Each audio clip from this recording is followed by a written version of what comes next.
From St. Cloud, Florida, this is the Phoenix Rising Radio Network. At the end of this story, will I roll my eyes? I do. Well, then just skip it. Welcome to the Doc Show, coast to coast. So the commissioner of New York City, Tom Selleck, well, you watch Blue Bloods? He runs the city. You're listening to me, Sergeant, but you're not hearing me. Fix that. I think at this point, it appears that was the suspect's intent. I am serious about this.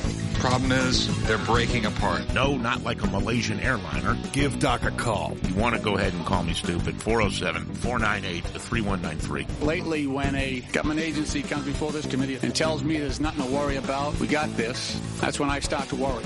One guess. Anybody? Who wants to guess? Oh, it was... Pham was invited to the White House where she received a hug from President Obama in the Oval Office. The mighty Barack Hussein Obama. What do you get when you cross a highly outspoken individual with the power of radio? Stay tuned for another example of the dangers of a hot microphone. Well, you still get the highly outspoken Doc. Oh my God, the Muslims have found me. Often imitated, never quite duplicated. They even have a name for it. It's called Shock and Snore. This is the Doc Show, coast to coast, with Doc Holliday. And you can join the fun anytime you want to. The show that's out of its mind. 407-498-3193. I'll say this guy liked your take. Because, see, I told people, look, man, if your life's over, whack yourself. But do it in a closet. Do it underneath the covers. Don't leave the house. Because innocent people don't deserve to die. I would just prefer to try to help people so that nobody takes their life. Well, I'm not talking about an 18-year-old person. This guy was like 50. I know. I'm just saying by that... then, it doesn't matter. You're 50. You've been nuts your entire life. If you're a preteen, a teenager, or a young adult, yes, you should speak to somebody. Just don't take anybody down with you. It just goes beyond so much more than just, like I said, you know, even dementia and Alzheimer's, that can sometimes impact people. So, you know, just keep that in mind. Well, you never know if you're going to get dementia. Because that's a new word. It's a new word? Yeah. It wasn't around 30 years ago. It was just... I suppose. Grandpa's getting a little old. Got to take the keys. Yeah, I suppose. You see that. And now, of course, because it's big business... selling medicine. Well, yeah. In order to beat that, man, you got to stimulate your brain 20 years before it's possible. Nutritionally. You know, but you have to be able to admit to somebody that you're not feeling right. But if you can walk around in a dress after you won gold medals in 1976, Bruce Jenner, and you have a show, what is it, Call Me Caitlin. I mean, you should be embarrassed. Oh, God. I'm sorry.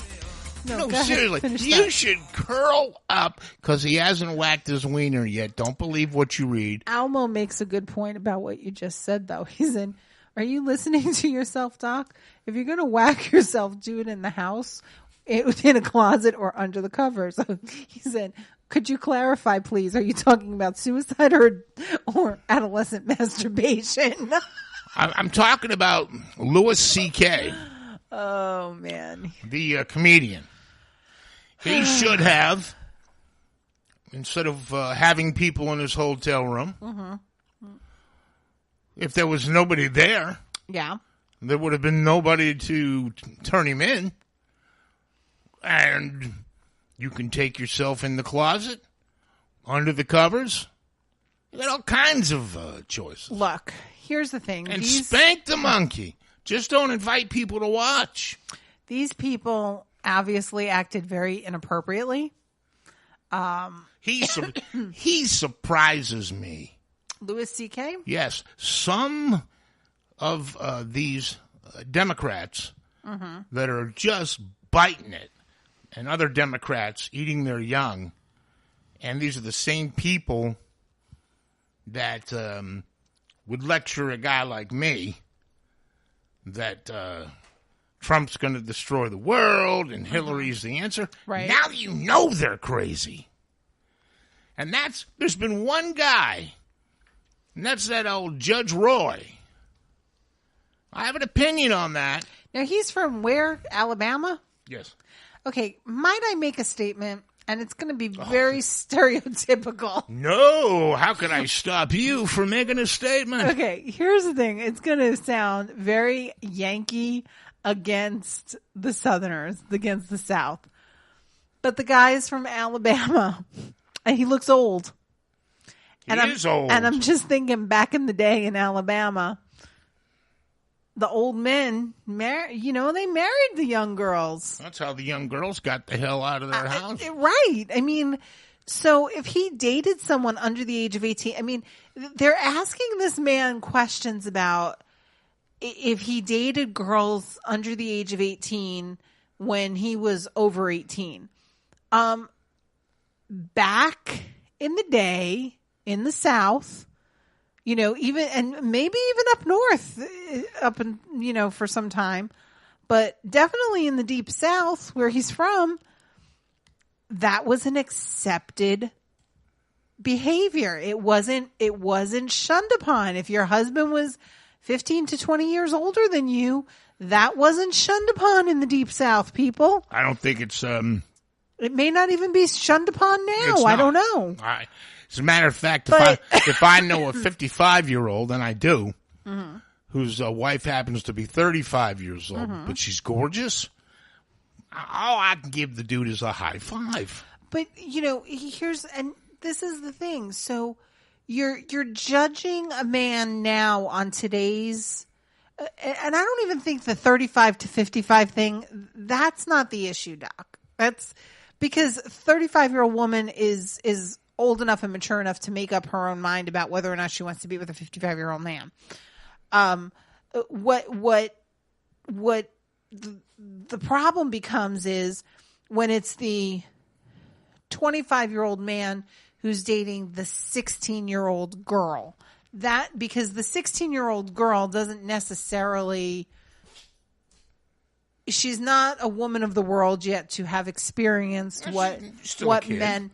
Yeah. But you know what I'm saying? Like, she hasn't experienced a true relationship. She hasn't experienced life in the sense that the 35-year-old woman would have.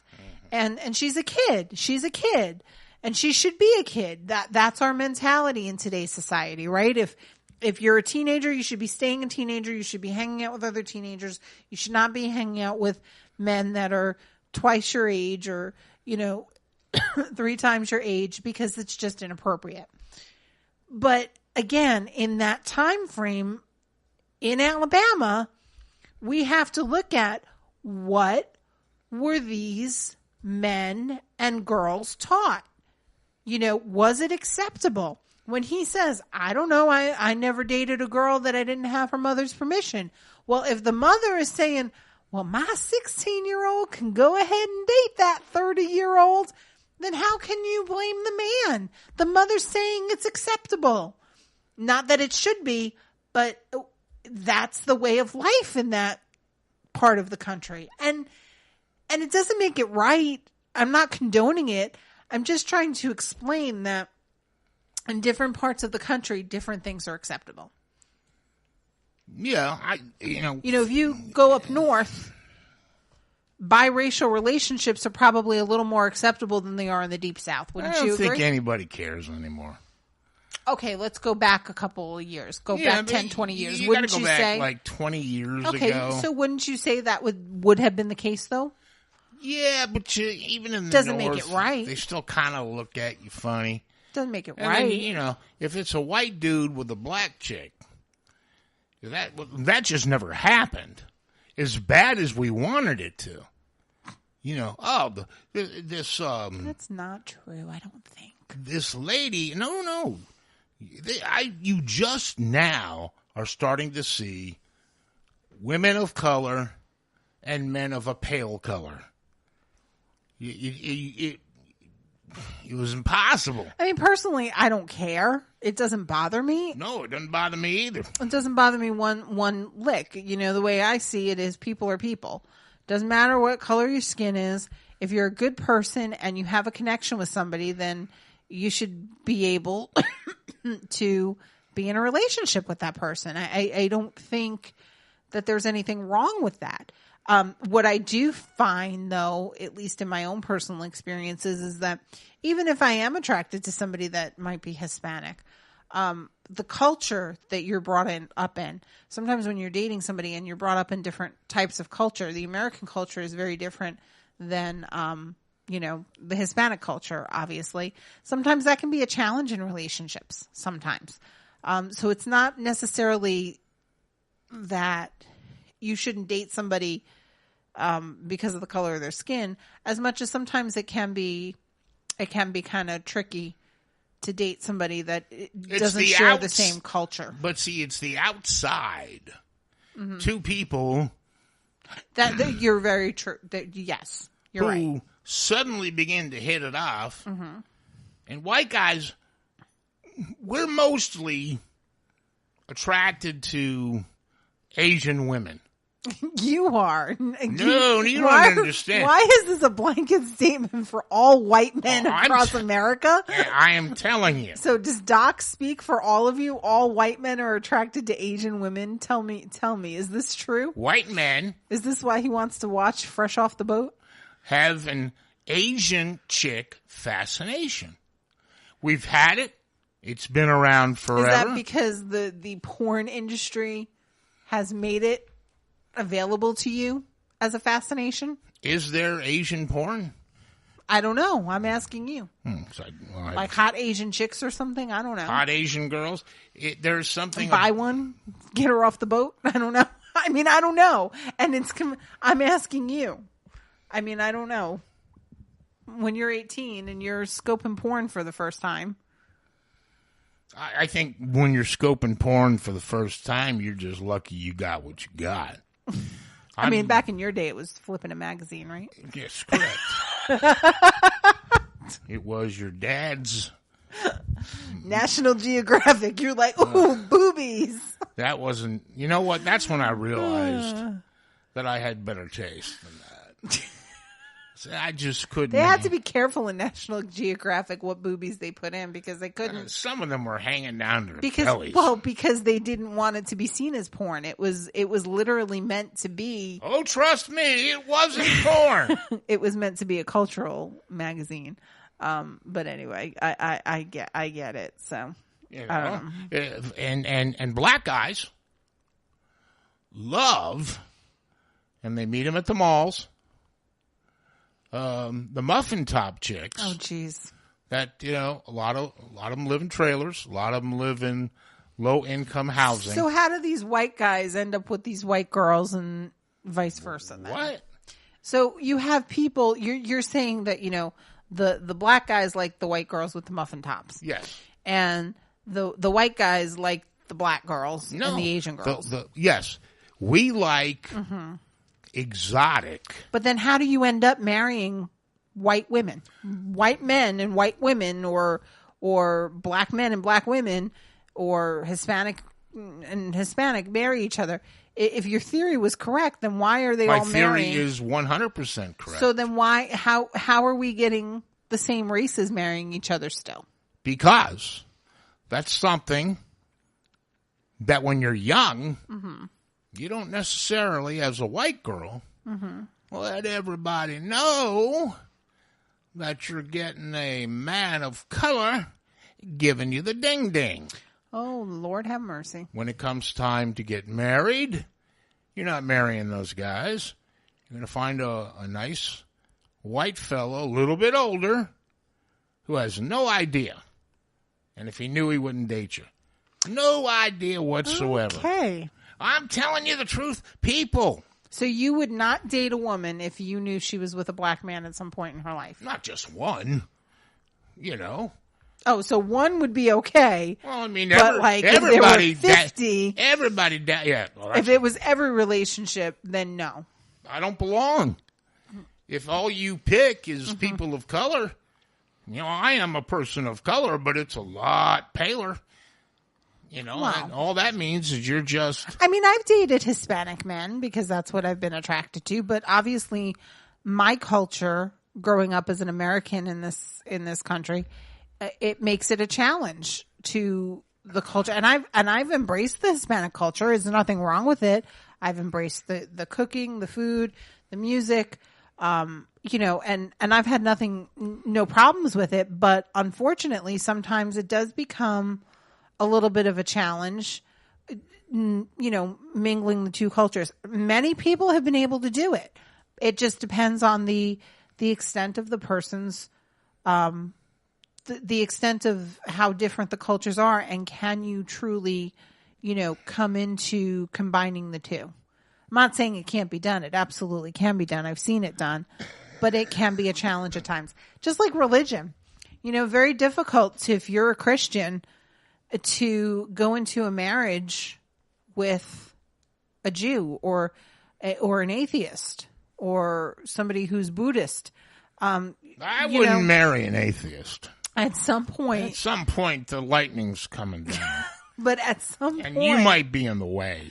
Well, apparently if you're the woman, according to the Bible verse that JJ likes to quote, you know, as long as your woman is a Christian, you'll be saved. If you're an atheist male, I don't get it, but whatever. There are two types of people that... I don't know that Bible verse by heart. Women that are, you know, let's say, you know, the biggest Obama lovers on the planet, they don't deal in reality. Mm-hmm. And so there's no talking politics.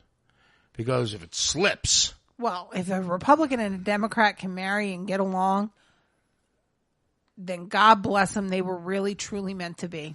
Yes, and that's kind of like a Florida State and a Florida marriage. Yeah. Those are very... Oh, I have a friend at work. He graduated from FSU for his undergrad, but the master's program was better at UF, so he's going to be a Gator. He's going to be a Seminole and a Gator. It's craziness. But his best true ally is to the Seminoles. His best luck there. Just keep your mouth shut, buddy. He's a very nice guy. That's other Sam. Don't go starting anything. That's other Sam. I'm Sam squared, and he's other Sam. You can't win an argument with a Gator fan. It's all good. It's like talking to the left about politics. There's no point. So why do you want to get a headache? When it comes to football and somebody says they're a Gator fan, I just nod my head. I don't bring up the fact that the team looks like they all swallowed grenades or Jim Jones Kool-Aid. I don't say anything. Because I don't want to hear it. Okay, we got 3 minutes left to the show. The other day, I want your take on this. The other day we saw on the news that the Pope was highly, highly upset over cell phones. Yes.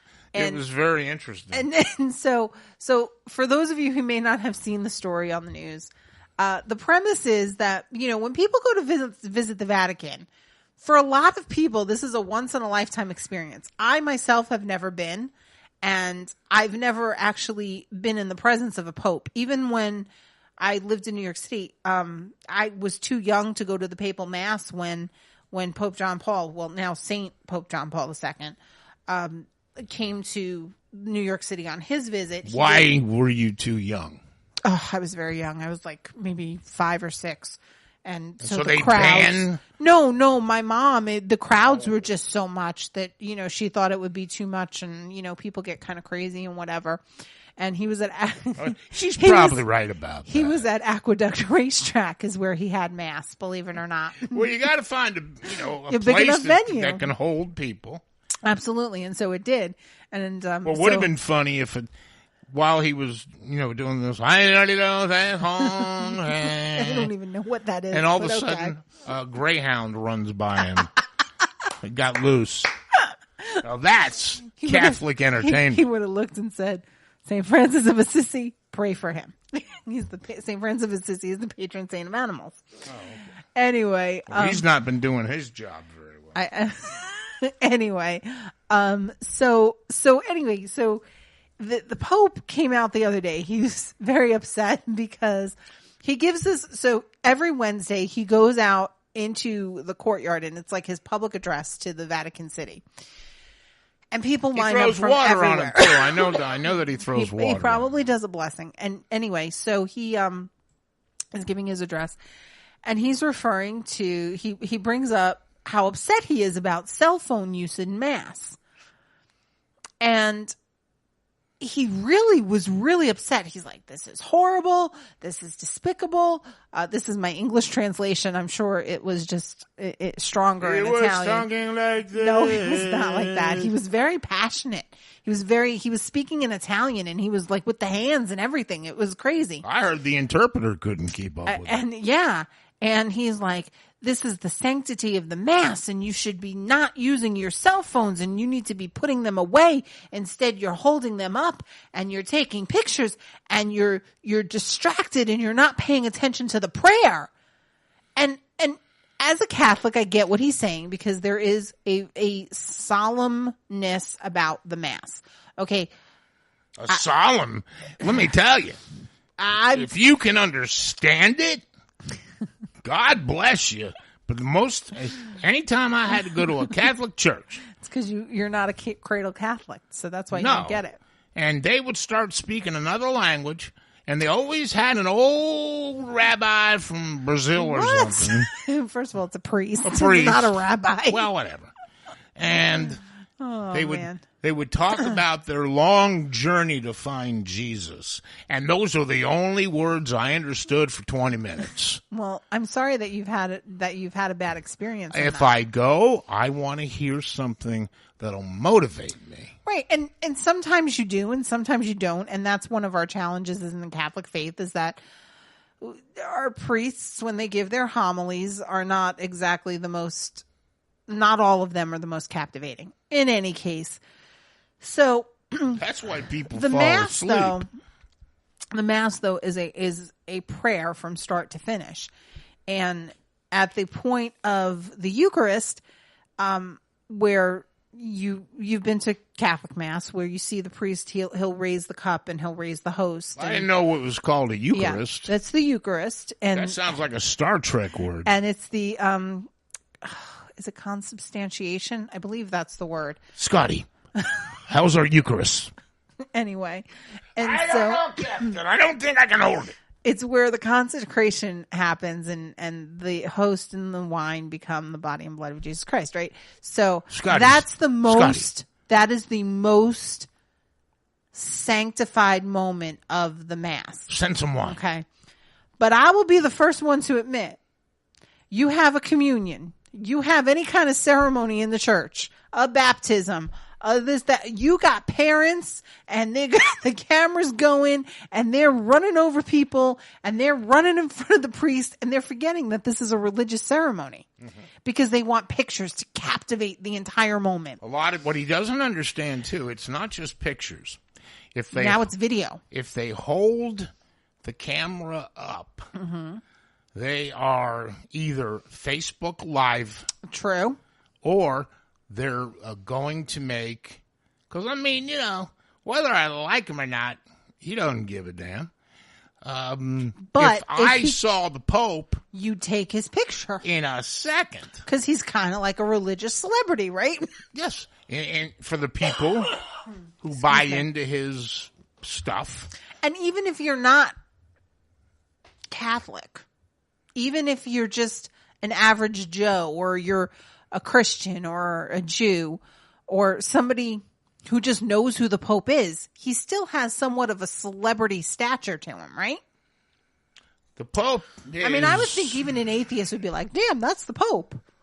I could be wrong. Man, I don't know. But, I watch The Blacklist Nobody is Sorry. safe. So he goes off on this tangent about, put the phones away, take time, respect the Mass. I totally get it, but we were just saying, this is the Pope. This is a once-in-a-lifetime... Well, they're taking movies. Right, once-in-a-lifetime experience that you'll see the Pope. So, is it wrong for the Pope to be so upset? Should he understand that for a lot of these people, this is a once-in-a-lifetime experience, and of course they're going to take his picture while they're at the papal mass, because they may never get to go to another papal mass in their lifetime. Well, I think, now, I'm not the Pope. I mean, I think God and Jesus might be okay with it. I think. I don't know. The Holy Ghost, maybe not. Well, he might be okay too. But the Pope, and I can't speak for him, but he's got a rather large ego.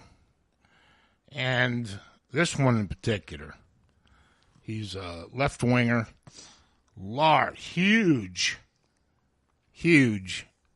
ego. He's one of the first popes I really didn't think, and haven't really seen it yet, who really cares about people that are starving.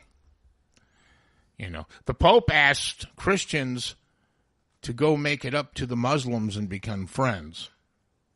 So automatically, he doesn't know what's going on in the world. He has no clue. He's trying to be compassionate to all people across the world, and that's what a Pope's supposed to do. Well, if I'm Pope, if you're going to be blowing yourself up in the name of whatever God you have, you're nuts. I don't want you around me. But I don't think he's referring to those. Anyway, so you must befriend the Muslims. So of course, I was listening to my show, and Doc likes the drunk priest, but he's not really drunk. He's just fun.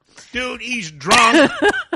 And they got an atheist on there. The producer. He's the junior executive producer. He got demoted the other day because he messed up. He used to be the executive producer. Now he's the junior executive I never thought about doing that with producers that with me? Messed up. No, not you. But I had some real goofballs. Oh, man. I never thought about saying, all right, you're in timeout. Right. Because they would just get up and go home. They didn't care. Well, here's the thing, right? So he says, with all due respect to the Pope, he kind of sees it the way I see it. He goes, I get it. I get that the Pope is upset because the Mass is so holy and so special and so sacred.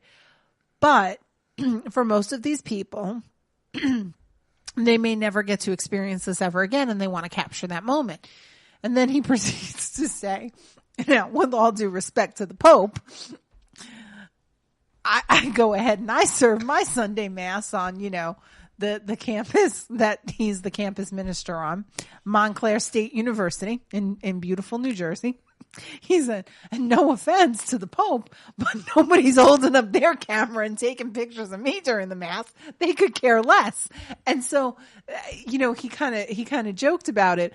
But the truth of the matter is, when I'm at Mass, nobody's holding up their camera to take a picture of the priest unless their child is receiving communion for the first time or being baptized or something like that. Right.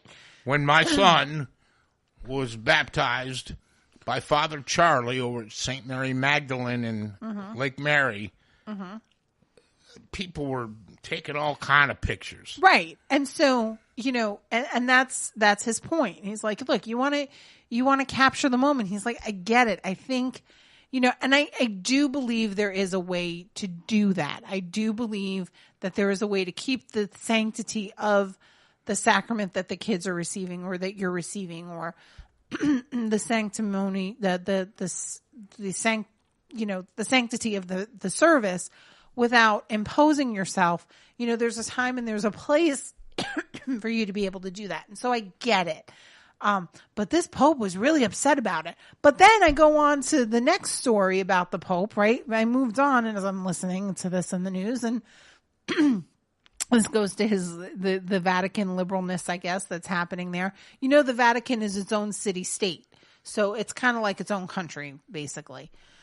And they have stores and the people pay taxes and so forth and so on. Well, the taxes are a lot less in the Vatican than they are in Rome.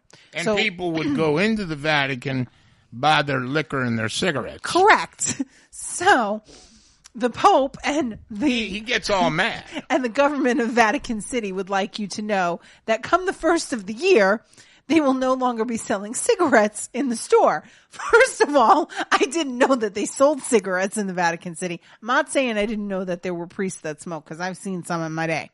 Back in the day, Father Pat West over at my parish that I grew up in. Father Pat, what's up, man? He was the biggest Mets fan, and you'd see him in his Mets jacket smoking a cigarette. I don't know what he was smoking. Did he have a priest collar on while he was Yep. He did. He did. I would have dug that. He would have become my friend. He was the kid's favorite priest, definitely, to say the least. He was a cool guy. So yeah. So I didn't know that they sold cigarettes in the Vatican. So, this is the whole push to live a healthier lifestyle, blah, blah, blah, blah, blah. But yet, when asked, this is what kills me. When asked, are you going to stop selling cigars too? They said, no. Why would we stop selling cigars? Are you going to stop selling liquor? No. Why would we you know how many confessions we have to listen to? I need the liquor to get through. I mean, what is this? You know who's got the biggest flasks man. In a Catholic church? It's the priests. I'm telling you. I'm telling you. And personally, they drink a lot of wine. I quit smoking in 2005. I don't know if it has done me any good or not. People say, yeah, man, you probably added 20 years to your life. And I'm like, well, shit. Let me buy a pack of smokes. I quit before the explosion. The last pack of cigarettes I bought was in the gift shop in OIA on my way to Key West. And I paid $1.95 plus tax. And now, if I go into a convenience store, I always look over at the prices. And it's like a mortgage payment to get a carton. Mm-hmm. Yeah. And they're counting on the fact that they've addicted you so badly, you'll pay that price. I'm glad I got out. And that we talked about that a little bit before we went on the air too, outside of the show. And I said, if it ever came down to having to cut corners and take responsibility and, save my money because I lost a job or something like that, I'd be cutting all that crap out. But you know what? People that are addicted to smoking cigarettes, they somehow go ahead and they manage to find that money to pay for the cigarette before they'll pay for the mortgage. And I just don't get that. But anyway, I think I've contributed a lot here tonight, whether good, bad, or indifferent. I wanted to thank you because tomorrow's show is already done. I spent all afternoon coming up with topics. I got to one. I'm sorry. I'm glad you did it. Thank you. Because I don't feel that pressure. I don't feel the pressure to... And tomorrow Almo's going to be here, so Lord only knows where it's going to go. That's even better. You might have to prep for Wednesday's show because that news might be dated by the time you get to it. No, the stuff I was going to talk about, yeah, so it's got shelf life. Oh, okay. Well, that's good. I was going to get into baseball, okay, and football over the weekend, okay. And something I saw that upset me, and that's fine to save it till tomorrow. Oh, I'll do just one thing. Now, O.J. Simpson, who is over 70, has been in jail for maybe 9 years. Mm-hmm. He's got a pretty clean system. Yeah. And he got thrown out of a Las Vegas hotel bar because he got into a little skirmish with somebody. Somebody probably said something to him, He's 70. I think he's paid the price. Okay. So I leave him alone. I go over there. Hey, can I buy you a drink? Just to say, right. I bought you a drink. 1995 is over. This is 2017. Okay. It's not up to me to forgive you. It's not up to me to judge you. I judged you in the beginning. I was right, but Now it doesn't matter.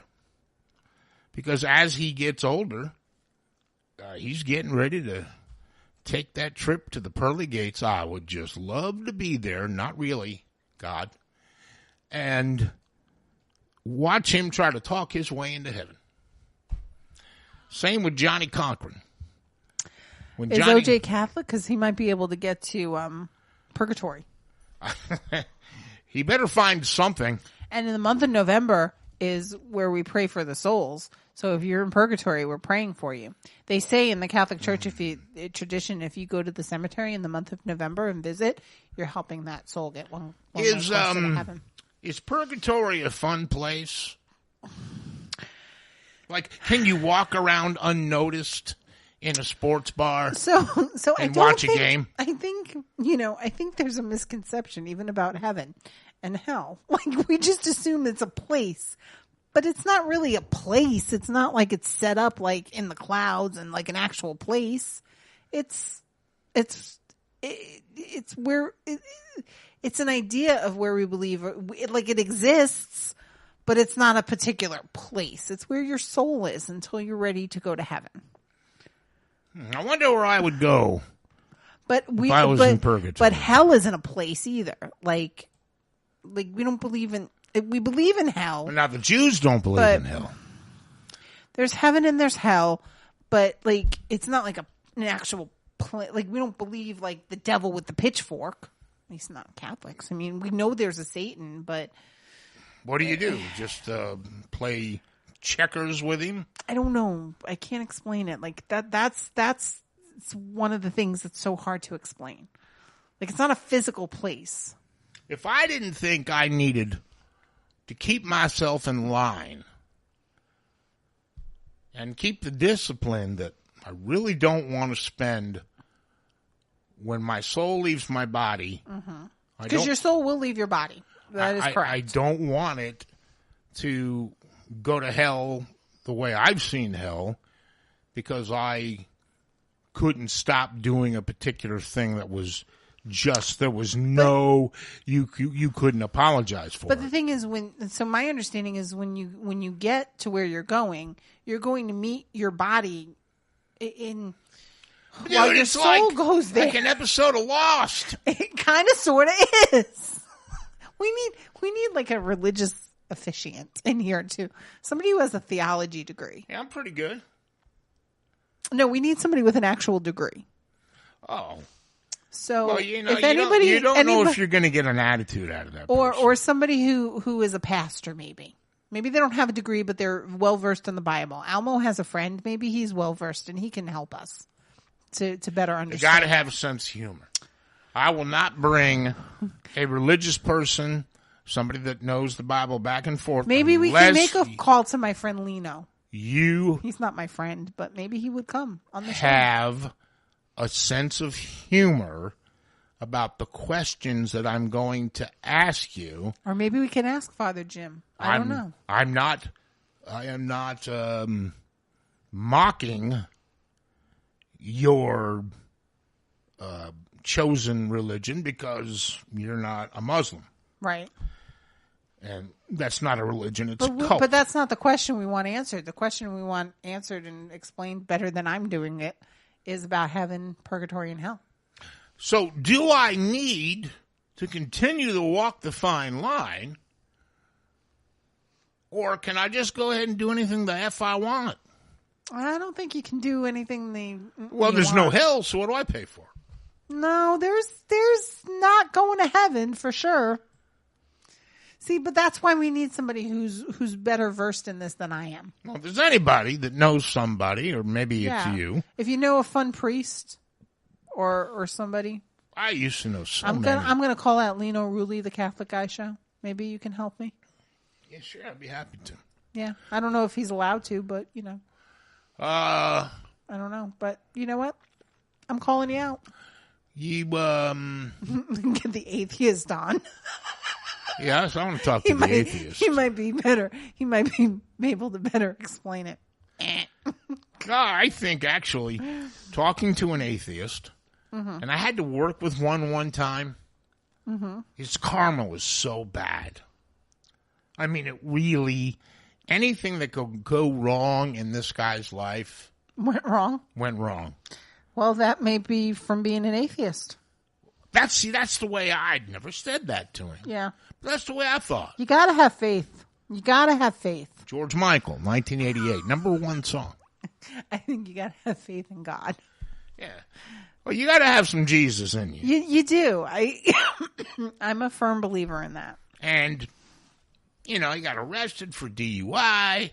He shot his eye out with a BB gun. It sounds like... Don't say it. It's coming soon to a TBS channel near you. 24 hours of it. I don't want you to name the guy, but he was my sidekick for like 6 months. And he'd come in every Monday with a brand new story about how drunk he got. And boy. He puked in 7-Eleven. And I'm like... That's not good. Are you having fun? Well, that would be my question, because I've only had a hangover once in my lifetime. And you got it yourself. You brought it on to yourself. Nobody gave you that hangover except you. And the reality is that it was awful the next day, and I never want to experience it again. So it obviously cannot be too fun to get drunk like that. And she doesn't understand the concept of hair of the dog. I didn't want to see another margarita again. Well, I wasn't looking for margaritas. Oh man, it was rough. But you have a beer, Bloody Mary, and it just takes away that. Drink some water, which I need right now, I think. And 2 hours, you'll be great. You won't be suffering all day. Almo said he has a pastor friend. He's pretty humorous and a former pro golfer. So maybe he can reach out and get us some answers. Reach out, Almo. Thanks, Almo. I tell you, we got to pay this guy. He's a good man. Almo is a great guy. He just likes to help people. He's a great guy. He is. That's why I tried to give him my TV. He doesn't want it, huh? He won't respond back to me. Elmo. I got a TV. Well, he's coming in tomorrow. You can talk to him about it. That, if you know anything about televisions and high-def TV... He said he found the light bulb for $35. Yeah.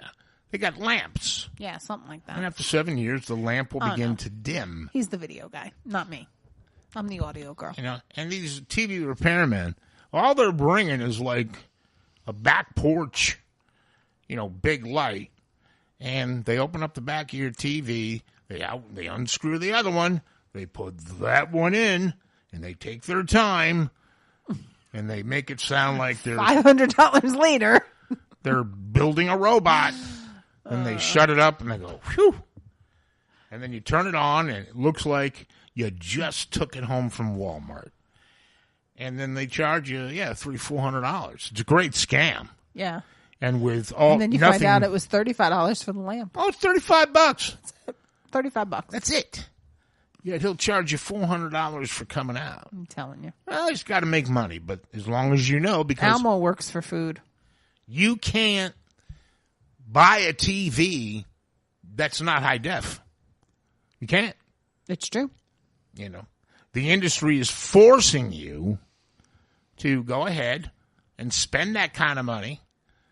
And it's money well spent because they do last longer than you think. Almo, he loves my choice of TV, though. All that crap he gave me, it's an off-brand. He loves it. Good God, that sounded just like me. All right, well, say goodbye. Goodbye. Say goodnight, Docky. Good night, Doc. What's Monday Night Football, you handsome bastard? Wow. Say a prayer for little Docky, boys and girls. Say a little prayer. For me now. Don't save it for the morning after. Don't save it for the morning after. Oh, no. Say a prayer for me now. Okay, say goodnight, Doc. Good night, Duran Duran, wherever you are.